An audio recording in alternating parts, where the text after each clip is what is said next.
So let me bring in my guest. Oh, he is the reason we really have plant-based foods now today. It's Seth Tibbott, the founder of Tofurky and still chairman of the board of that company. Seth, thanks for being with me.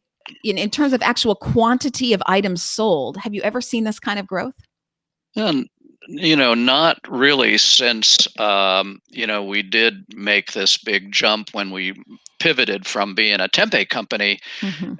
that was only selling regional to a tofurkey company that was selling, to a national and international audience. We then hit kind of a strategy where if we were growing at 10 to 15% year over year, we were quite happy, but to see this 30 to 40% growth numbers Mhm. month over month, is pretty daunting. Although, we were growing, in January and February some too, so it isn't totally, around the COVID thing, but definitely COVID has raised the profile of that and of tofurkey, and probably a lot of it is just people in quarantine buying Mhm. large amounts of product. You've just seen $16 billion of a bailout for meat and dairy.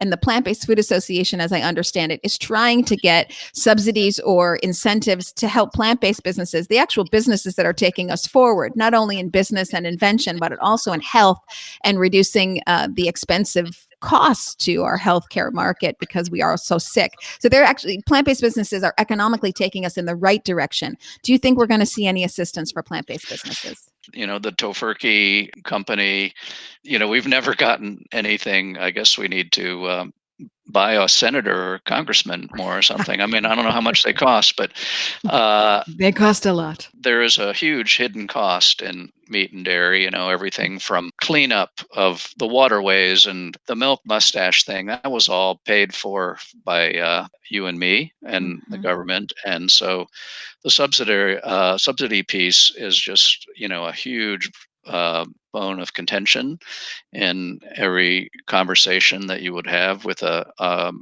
m- you know, vegan company, because we're out here on our own, Right. and we live or die and by our own profits or our own self. So it's really not a fair Level playing playing field. field at all. And we're up against tradition and a lot of Yes. myths about Yes. food, and a lot of And just protein. hidden things that the government is helping to hide by giving these kind of bailouts and money to these companies that, you know, it's hard to imagine that with the amount of market share they have, that they haven't been totally profitable. And I don't know what they've been doing with their money that they need a bailout after 1 month, but um, it does on the surface really stink, actually.